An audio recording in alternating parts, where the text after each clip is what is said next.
Good morning વિદ્યાર્થી મિત્રો. આજે આપણે લેક્ચર 17નું થશે. અમુક મિક્સ લેક્ચર મેં લીધા હતા કારણ કે તમને વધુ વેરાયટી વાળા ક્વેશ્ચન આપી શકાય અને હું તમને પહોંચી વળું. તમારે વધુ પ્રેક્ટિસ કેની કરવાની છે તો આવા નાના ક્વેશ્ચન્સ ફરીવાર સમજો.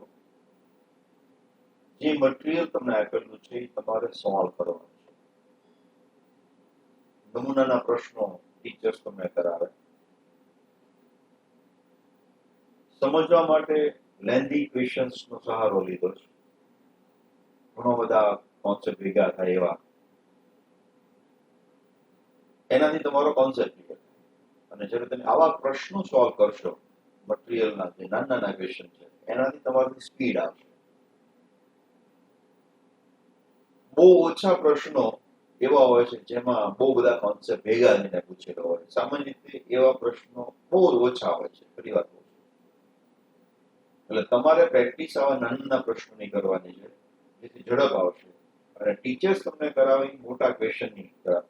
આવું બધું થઈ જાય પછી તમે બીજા ગમે પ્રશ્નો સોલ્વ કરો તો એ ફાયદામાં છે જ, પરંતુ હજુ તમે નાના પ્રશ્નો સાથે ન કરતા હો અને તમે ડિફિકલ્ટ ક્યાંથી શોધી કાઢો અને પછી તમે કરો અથવા તો તમે ટીચર્સની હેલ્પ લો તો તમને ફાયદો થતો નથી.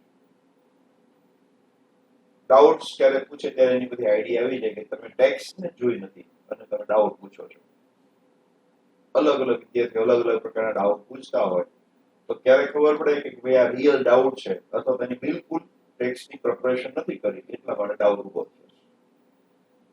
એટલે જે ચાલી ગયું છે ને અને એને રિલેટેડ પ્રશ્ન આવે તો તમારે જોઈ ન સમજાય તો તમારે થિયરી જોવાની હોય, તમારે લેક્ચર વિડિયો લેક્ચર જોઈ લેવાનો હોય અને એની હેલ્પ લઈને પ્રોબ્લેમ સોલ્વ કરવાનો હોય. અમને તાજેતરમાં એક પ્રશ્ન આવ્યો હતો કે મેગ્નેટિઝમને રિલેટેડ હતું. તો મેગ્નેટિઝમની જે ટોરોઇડ છે અને ટોરોઇડની બે પ્રકારની રેડિયસ હોય. ટોરોઇડની જેને કેન્દ્રથી માપી રેડિયસ અને પોતે જે ક્યુબ હોય છે એની રેડિયસ, અને બંને રેડિયસ આપી હતી. એટલે પ્રશ્ન પૂછ્યો કે સર આમાં કઈ રેડિયસ લેવાની, મોટી રેડિયસ લેવાની કે નાની રેડિયસ લેવાની? તો એના માટે તમારે થિયરી જોવા જવું પડે. થિયરીમાં શું કરેલું હતું, કઈ રીતે ડેરિવેશન કરેલું છે તો તમને ખબર પડી જાય કે કઈ સ્મોલ રેડિયસ વાપરવાની, ક્યાં આગળ લાર્જર રેડિયસ વાપરવાની હોય. તો આ ટાઈપના જ્યારે ડાઉટ થાય ત્યારે તમને ખરેખર એવું થાય કે તમે ટેક્સ્ટને બરાબર પ્રિપેર કરી નથી. અને જ્યાં સુધી તમે ટેક્સ્ટ આ રીતે પ્રિપેર ન કરો ત્યાં સુધી તમે એમસીક્યુ જેટલા કરો એટલા આવડે, બાકી તમને નવો પ્રશ્ન જવાબ આવડે નહીં. અને એક્ઝામમાં નવા પ્રશ્નો હોય છે એટલે નવા પ્રશ્નો સોલ્વ કરવાની પ્રેક્ટિસ કરવાની છે. ફરીવાર વિદ્યાર્થી મિત્રો, જો આવું તમે કરશો તો તમારી મહેનત રંગ લાવશે. તમે તરત પૂછવાની આદત નહીં પાડી દો. આ નવો પ્રશ્ન હોય તો ચોક્કસ પૂછો, પરંતુ જો રિલેટેડ પ્રશ્ન હોય તો તમારે જાતે પ્રયત્ન કરવો પડે. આજે આ પ્રશ્ન ધારો કે જોઈ, અતિ પાતળી કપોટી એટલે કે એક લેયર પરાવર્તિત સફેદ પ્રકાશમાં લાલ દેખાય છે, કાળી દેખાય છે, સફેદ દેખાય છે, રંગીન દેખાય છે. એવા પ્રશ્ન તમે વાંચી તો જવાબ યાદ રાખ્યો તો કાળી દેખાય છે, પણ રીઝન ન જાણો તો એનો મિનિંગલેસ થઈ ગયો. ધારો કે આ પ્રશ્ન ટેક્સ્ટમાં ડાયરેક્ટ નથી તો આનું કારણ શું હોય શકે એવું વિચારીએ તો કાળી દેખાય એના અર્થ ત્યાં આગળ હંમેશા વિનાશક વ્યતિકરણ રચાતું તો જ કાળું દેખાય. તો આવું થવાનું કારણ શું તમને હું સમજાવું. હોય આ પ્રશ્ન તમારા માટે આમ કરો તો નવો છે, પણ રીઝન છે આ વ્યતિકરણ. તો જ્યારે પ્રકાશ આપાત થાય અને પરાવર્તન પામે અને થોડું વક્રીભવન થાય પાછું પરાવર્તન પામે, ફરી પાછું વક્રીભવન થાય અને આ બંને કિરણો વચ્ચે શું થાય? વ્યતિકરણ થાય. શું થાય? વ્યતિકરણ થાય. હવે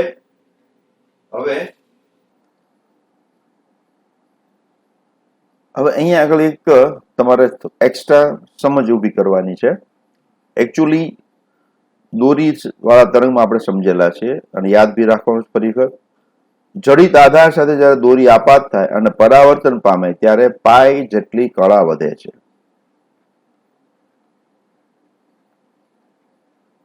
ક્યારે? જ્યારે જડિત આધારથી પરાવર્તન પામે ત્યારે પાય જેટલી કળા વધે છે.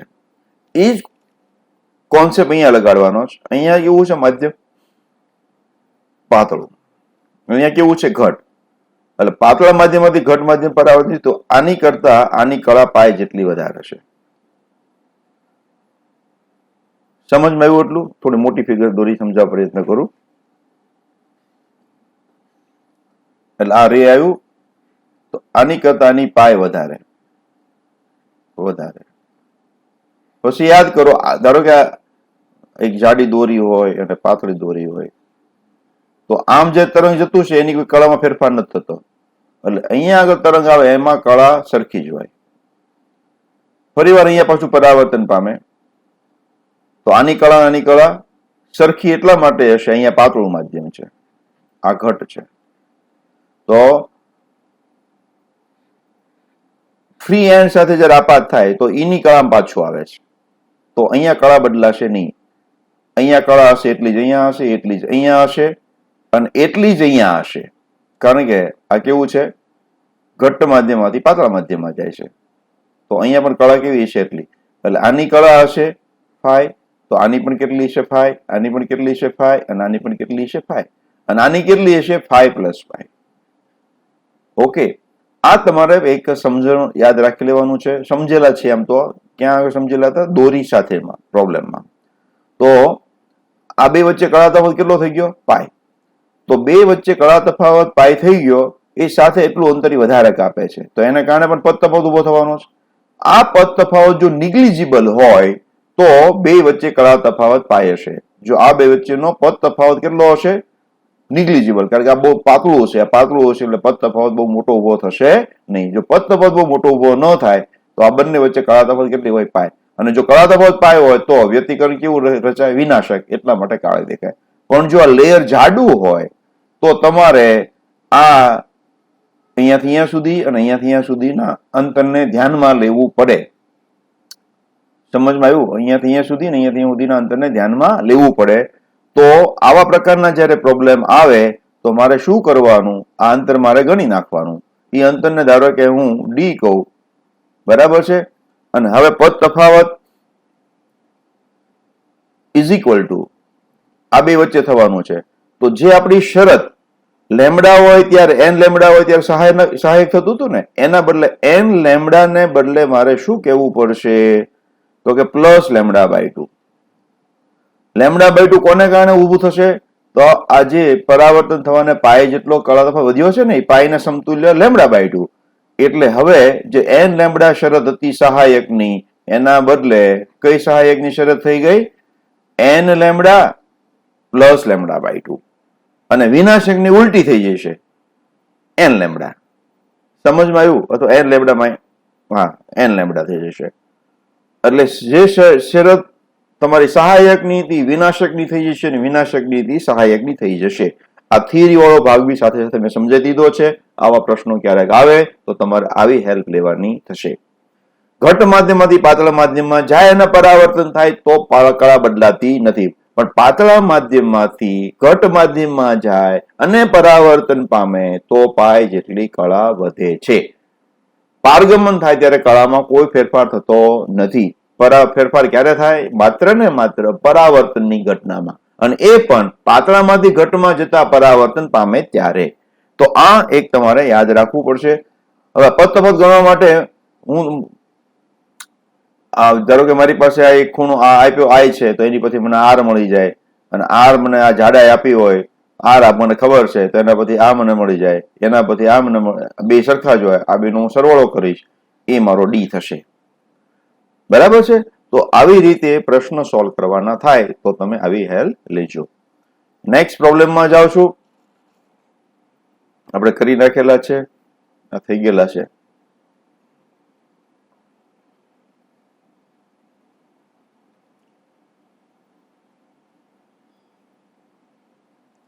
પાંચ 5000 એંગસ્ટ્રોમના પ્રકાશ દ્વારા 1 ડિગ્રીના ખૂણે પ્રથમ અપ્રકાશી શલાકા મળે તો સ્લિટની પહોળાઈ કેટલી હોવી જોઈએ? તો આ કોને લગતો પ્રશ્ન છે? તો કે વિવર્તનને લગતો પ્રશ્ન. પેલા વિચાર આવવો જોઈએ. આ ખૂણો મને હું થોડીક આકૃતિ દોરી નાખીશ તો મને થોડો વધારે આઈડિયા આવી જશે. આ મારી આકૃતિ દોરી નાખું છું અહીંયા આગળ. આ રીતે મને મધ્ય અધિકતમ મળશે, બરાબર છે. અને આ ખૂણો મને મળ્યો છે 1 ડિગ્રી. આ અંદર કેટલું હોય? તો પ્રથમ ન્યૂનતમ માટેની શરત છે d sin થીટા બરાબર n lambda, n is equal two 1. બરાબર છે. થીટા મારે કેટલું આપ્યું છે? 1 ડિગ્રી આપ્યું છે.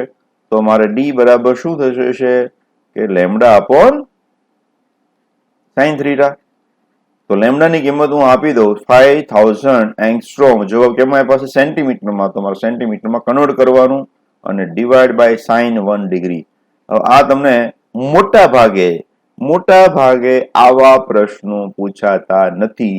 પૂછાય તો એવી કિંમતો આપેલી હોય જેની કિંમત જાણીતી હોય, જેની કિંમત ધારો કે sin 37 કે sin 53 એવું કંઈક આપેલું હોય. એટલે તમને સમય ટેબલ જોવા વપરાય નહીં. પણ અહીંયા આગળ હું sin 1 ની કિંમત મૂકીને જો સબસ્ટિટ્યુશન કરું તો એ લગભગ આવે છે 0.028 એવું કંઈક આવે છે. એટલે આ ઓપ્શન સાચું છે. યસ, કેલ્ક્યુલેશન કરજો તમે એટલે તમને આ ઓપ્શન આવશે. સેન્ટીમીટરમાં જવાબ આવશે કારણ કે આપણે એકમ કહેલું તો સેન્ટીમીટર લીધેલો છે, બરાબર. પણ આવા સામાન્ય રીતે આ ટાઈપના પ્રશ્નો તમને સમજવા માટે ઓફકોર્સ આ કામના છે. અથવા તો થીટા ઉડી જાય એવા પ્રકારના પ્રશ્નો હોય. હા, થીટાની જરૂર જ ન પડે. એટલે જો તમે સૈદ્ધાંતિક રીતે સમજેલા હોય તો થીટાની જરૂર નહીં પડે એવા પ્રશ્ન પૂછાયેલા હશે. ભૌમિતિક પડછાયામાં વિસ્તરણમાં પ્રકાશનું ભેદન ખાલી ગયા કહેવાય. વિવર્તન ઉપર જે પડછાયો દેખાય ને એ આ થઈ ગયેલા છે.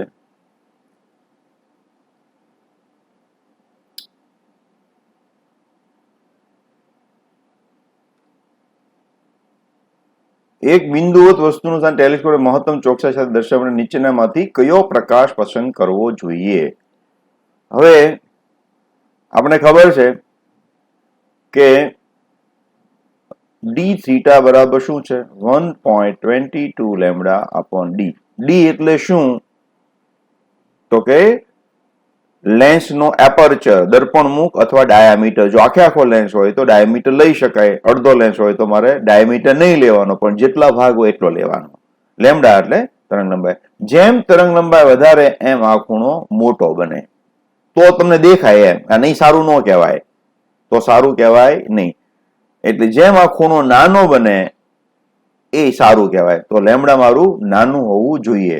તો લેમ્ડા મારું નાનું હોવું હોય, તરંગ લંબાઈ મારી નાની હોવી જોઈએ. તો આ બધા જે પ્રકાશના કિરણો છે એમાં કોના ઓછામાં ઓછી તરંગ લંબાઈ છે? તો કે અલ્ટ્રાવાયોલેટની તરંગ લંબાઈ ઓછામાં ઓછી છે. હવે એમ કે બરાબર છે. અને વિભેદન શક્તિ કેમ વધશે? તો કે આનો વ્યસ્ત ને શું કહેવાય? વિભેદન શક્તિ કહેવાય. એટલે 1/22 લેમ્ડા. જેમ આ નાનો એમ આનો જવાબ કેવો આવશે? મોટો. એટલે વિભેદન શક્તિ વધારે. બરાબર છે. આ મોટો એમ સારું નહીં, નાનો એમ સારું.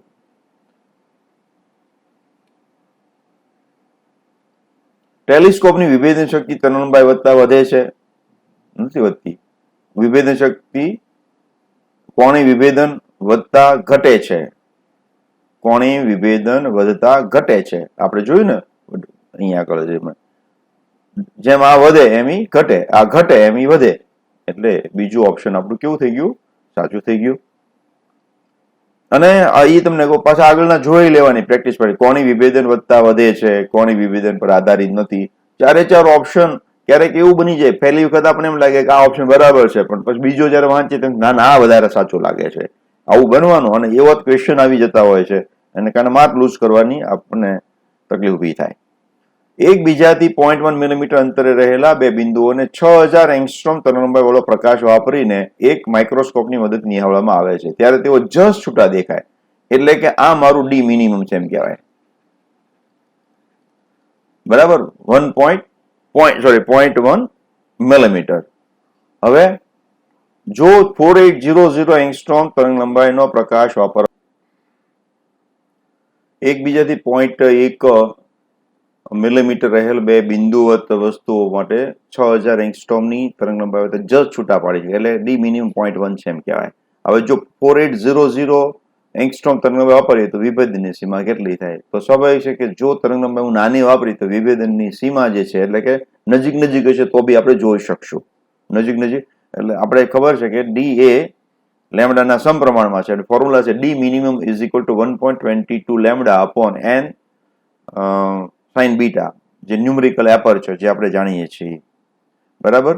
તો d minimum 2 upon d minimum 1 is equal to lambda 2 upon lambda 1. એટલે આપણે જોઈએ છે d minimum 2 is equal to lambda 2 એટલે કે 4800 છે, lambda 1 એ 6000 છે into 0.1. તો આને આપણે સિમ્પ્લિફાય કરી દઈએ. 8 છક 48 ને 10 છક 60 એટલે 0.8 આવશે. જો મિલીમીટરમાં જવું તો મિલીમીટરમાં આવશે, એટલે કે ઓપ્શન મારો ડી સાચું થશે. જેમ આ નાનું એમ વધુ નજીક છે એને જોઈ શકીએ એવું કહેવાય. 1/d કરું તો વિભેદન શક્તિ થઈ જાય. ટેલિસ્કોપની વિભેદન શક્તિ ડિગ્રી ઇનવર્સમાં અથવા તો મિનિટ ઇનવર્સ સેકન્ડ ઇનવર્સમાં આવે, જ્યારે માઇક્રોસ્કોપની વિભેદન શક્તિ અંતરના ઇનવર્સમાં આવે. પહેલામાં ખૂણાના ઇનવર્સમાં આવે, અહીંયા અંતરના ઇનવર્સ, અંતરનો કોઈ પણ યુનિટ હોય એના ઇનવર્સમાં આવે. ખાસ ધ્યાન રાખવાનું. એક પોલરાઇઝર પર આપાત થતા અધ્રુવિત પ્રકાશનો કંપ વિસ્તાર એ છે, તેમાંથી નિર્ગમ પામતા પ્રકાશનો કંપ વિસ્તાર કેટલો હશે? તો આપણે જાણીએ છીએ તીવ્રતા મારી કેટલી થાય? આઈ માંથી થઈ જાય I/2. તો આપણે ખબર છે એ એમ્પ્લિટ્યુડ જે છે એ પ્રપોર્શનલ ટુ શું હોય? રૂટ તીવ્રતા. તો A1 અને A2 તો કે રૂટ I2. ઓકે, તો I2 upon A1 મારે કરવું હોય તો શું થઈ જાય? Root I2 upon I1. બરાબર છે. તો I2 કેટલું? I1/2 થઈ જાય, તીવ્રતા અડધી થઈ જાય છે. તીવ્રતા કેટલી થઈ જાય? અડધી, એટલે કે A1 upon રૂટ 2. અહીંયા સિમ્બોલ કેપિટલમાં છે તો કેપિટલમાં આવશે. તો કે આ મારો જવાબ આવશે. જો અધ્રુવિત પ્રકાશ આપાત થતો હોય તોની વાત થાય છે. જો ધ્રુવીભૂત પ્રકાશ આપાત થતો હોય તો મારે આગળ વિચારવાનું કે તો મારી ફોર્મ્યુલા છે I બરાબર I0 cos સ્ક્વેર phi. જ્યાં phi છે તે જે દગ અક્ષ છે ઇલેક્ટ્રિક ફિલ્ડ સાથે બનાવેલો ખૂણો, આપાત થતા પ્રકાશના ઇલેક્ટ્રિક ફિલ્ડ સાથે બનાવેલો ખૂણો છે. જો ધ્રુવીભૂત પ્રકાશ આપાત થતો હોય તો આવી ફોર્મ્યુલા મારે વાપરવી પડે. અને જ્યારે અધ્રુવીય પ્રકાશ આપાત થતો હોય તો તીવ્રતા અડધી થઈ જવાની છે, કારણ કે અડધાનું શોષણ થઈ જવાનું છે અને અડધા તેમાંથી પસાર થવાના છે. યાદ આવે છે ને? એવા ઇલેક્ટ્રિક ફિલ્ડ વેક્ટર જે પસાર થાય જે એના એટમોની એરેન્જમેન્ટને લંબ હોય એ પસાર થાય, બાકીનાનું શોષણ થઈ જાય. નીચેનામાંથી કયા તરંગોનું ધ્રુવીભવન થઈ શકતું નથી? તો લંબગત તરંગોનું ધ્રુવીભવન થાય, સંગતનું ન થાય. તો સંગત કોણ છે આમાંથી? રેડિયો તરંગો તો કે લંબગત છે, પારજાંબલી કિરણો તો કે લંબગત છે, એક્સ-રે તો લંબગત છે, ધ્વનિ તરંગો સંગત છે. તો આનું થતું નથી. ધ્વનિ તરંગનું એને કહેતા એમ કહેવાનું સંગત તરંગોનું નથી થતું. સંગત તરંગ ગમે તે હોઈ શકે. લંબગત તરંગનું ધ્રુવીભવન થાય, સંગત તરંગોનું ધ્રુવીભવન ન થાય. ધ્વનિ તરંગ એમાંના એક છે. સંગત તરંગનો એક ધ્વનિ તરંગ એમ કહેવાય સંગત તરંગો છે. સંગત તરંગમાં બીજા ઘણા બધા તરંગો આવતા હોય. ધારો કે રેલવેનો ડબ્બો છે એમાં બ્રેક મારે અને જે તરંગો ઉત્પન્ન થાય એ પણ સંગત તરંગો કહેવાય. ઓકે. બે પોલરોઇડની દગ અક્ષ વચ્ચેનો ખૂણો 90 ડિગ્રી રહે તેમ એકબીજાના સમતલ સમાંતર બને તેમ ગોઠવે. તેમાંના એક પોલરોઇડને 45 ડિગ્રી જેટલું ભ્રમણ આપવામાં આવે તો આપાત અધ્રુવિત પ્રકાશનો કેટલા ટકા પ્રકાશ સમગ્ર રચનામાંથી નિર્ગમન પામશે? તો હવે 45 નો ખૂણો રહ્યો, ટૂંકમાં કેટલો ખૂણો રહ્યો? 45 નો. તો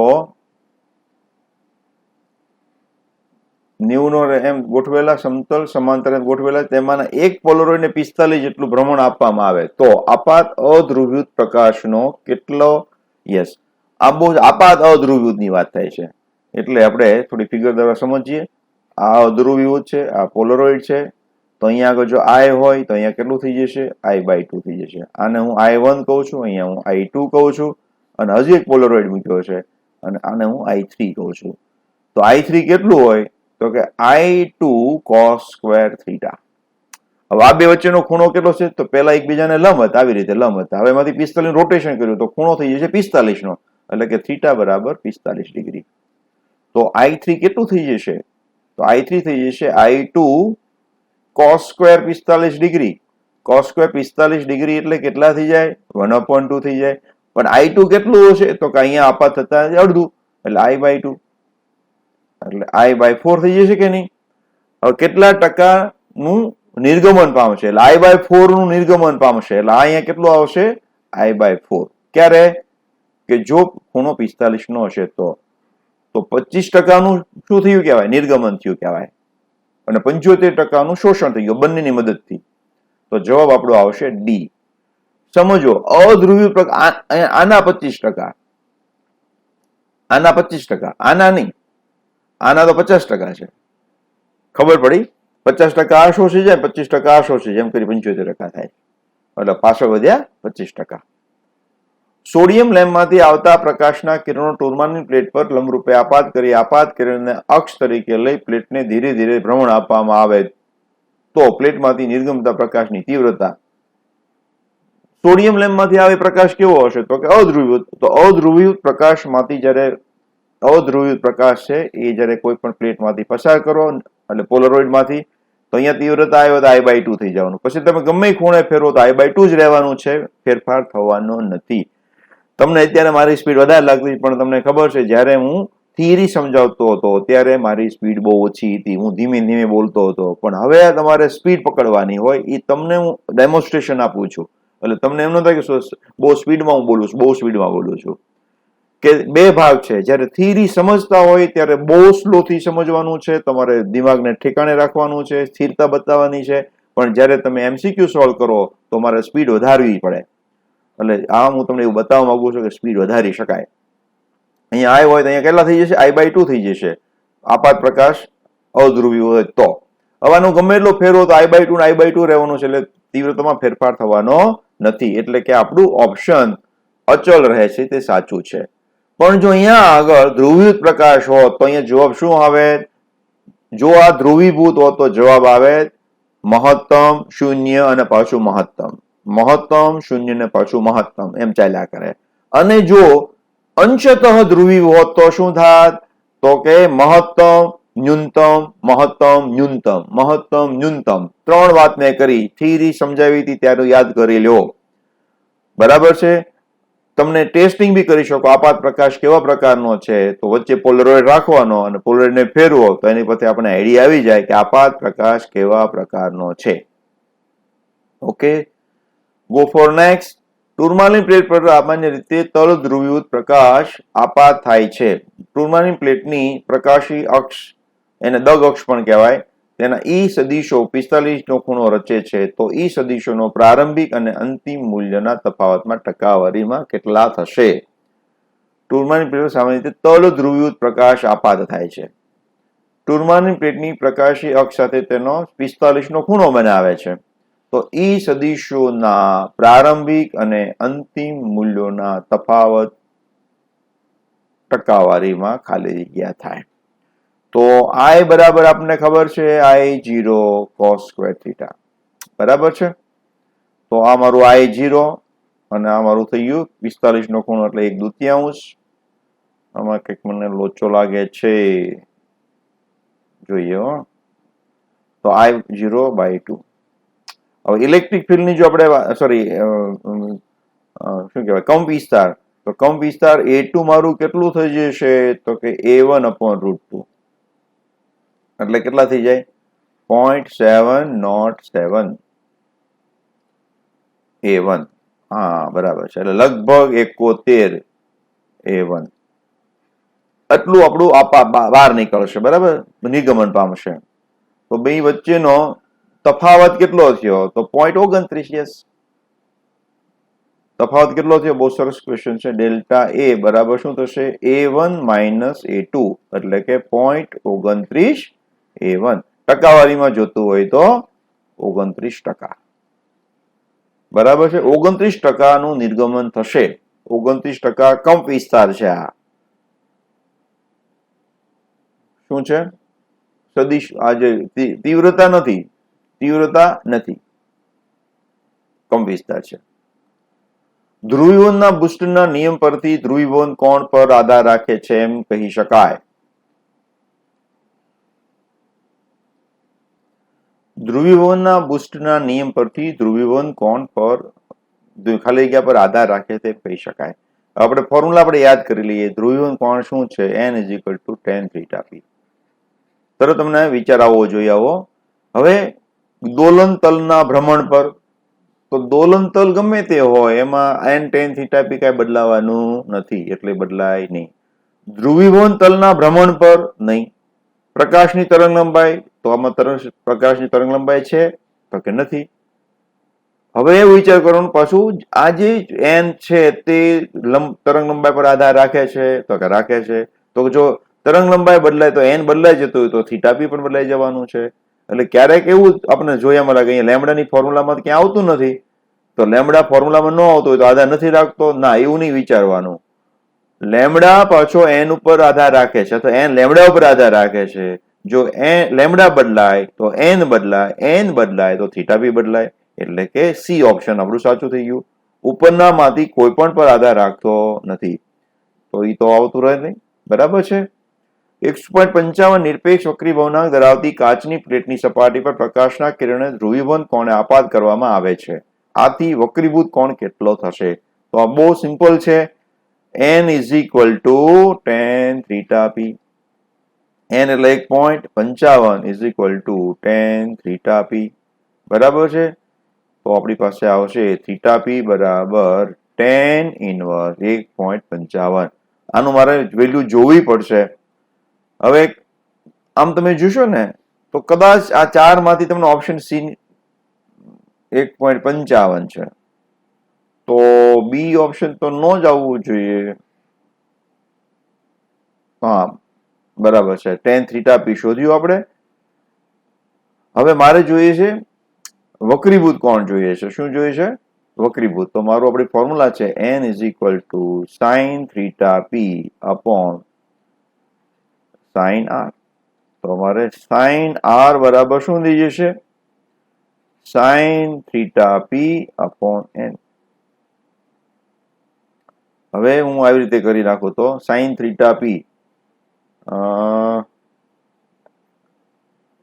અહીંયા sin θp upon cos θp.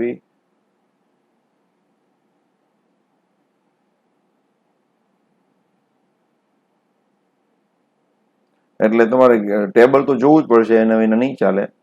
તો n બરાબર શું મૂકી શકું? sin θp. તો sin θp upon cos θp, એટલે cos θp ઉપર જતું રહેશે. આ બે કેન્સલ થઈ ગયું. બરાબર. તો આપણે θp તો શોધવું પડશે જ તે આવી રીતે, અને પછી તમે કિંમત મૂકી દો એટલે મને r મળી જાય. બરાબર. θp મારે શોધવું પડશે અહીંયાથી. θp ની કિંમત અહીંયા મૂકી દો તો, અને સાઇન ઇનવર્સ પછી જોવાનું. એટલે આ ટાઈપના મેં કીધું ને, બહુ ઓછા પ્રશ્નો પૂછાય, કઈ ઉડતું એવા પૂછાય ને તો બી આ કેલ્ક્યુલેશન તમારી લાંબી થાય. ઘણી પ્રક્રિયાઓ દ્વારા અધ્રુવિત પ્રકાશનું અંશતઃ અથવા તલ ધ્રુવિત પ્રકાશમાં રૂપાંતર કરી શકાય છે. નીચેનામાંથી કઈ રીતમાં તે થતું નથી? તો પરાવર્તનની રીતે તમને ખબર છે, બુસ્ટરનો નિયમ છે. ડબલ પરાવર્તન થતું હોય તો ડબલ પરાવર્તન બી થવાનું છે. પ્રકિરણ તો આપણે ખબર છે, જ્યારે સૂર્યના કિરણો વાતાવરણમાંથી પસાર થાય અને જે 90 ડિગ્રીનો જો ખૂણો સૂર્ય બનાવતો હોય ત્યારે આપણને તલ ધ્રુવિત પ્રકાશ જોવા મળે છે, અને વિવર્તનમાં થતું નથી. જો હાવ સામાન્ય ક્વેશ્ચન છે, તેમ છતાં વિચાર્યા વિના આન્સર આવી શકે નહીં. ચોક્કસ માધ્યમનો ક્રાંતિકોણ આટલો છે, તો આ માધ્યમનો ધ્રુવીવન કોણ કેટલો હોય? તો ક્રાંતિકોણ એટલે કે c = sin ઇનવર્સ 3/5 આપેલું છે. અને c ને કોની સાથે રિલેશન છે? તો sin c = 1/n છે. બરાબર છે. તો હું શું કરી શકું? therefore c ની કિંમત મૂકી દઉં તો 3/5 = 1/n થઈ ગયું. એટલે n બરાબર શું થઈ જશે? 5/3 થઈ જશે. હવે હવે પાછું મારે શું ધ્રુવીવંત કોણ શોધવાનું કીધું? tan theta p is equal to n. બરાબર છે, એટલે કે થીટા પી બરાબર શું થઈ જાય? tan inverse n. n ની કિંમત કેટલી છે? 5/3 છે. તો અહીંયા તમે ઓપ્શન આવી ગયો. તો આ ટાઈપના પૂછાયા કે આમાં શું થાય કે મારે ટેબલ જોવાની જરૂર પડે નહીં. ફ્રેનલ બાયપ્રિઝમ. હવે આ ફ્રેનલ આપણે બાયપ્રિઝમ એટલે એક પ્રકારનું એવું પ્રિઝમ છે, ભલે નામ અત્યારે આવ્યું કહી દઉં છું. આ ટાઈપનું પ્રિઝમ હોય, બે જોડેલા હોય. એવા શા માટે હોય? તો કે જો આમાંથી લાઇટ અહીંયા હું એક રાખું તો આમાંથી જયારે પસાર થાય તો વક્રીભવનની ઘટનાને કારણે મને બે ઉદ્ગમ મળી જાય, અને કોહરન્ટ સોર્સ મેળવવા માટેની આ શરત છે.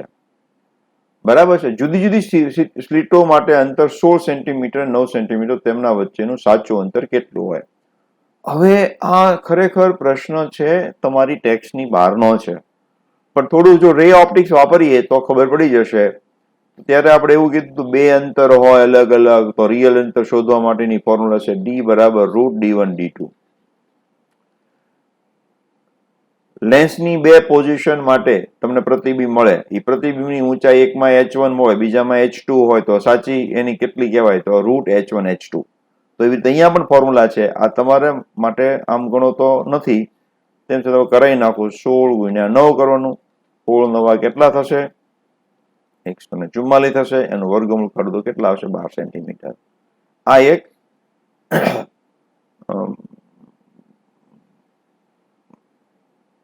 ફ્રેનલ પ્રિઝમ છે, બાયપ્રિઝમ, જે તમને કોહરન્ટ સોર્સ મેળવવા માટેનું આ એક મેથડ છે.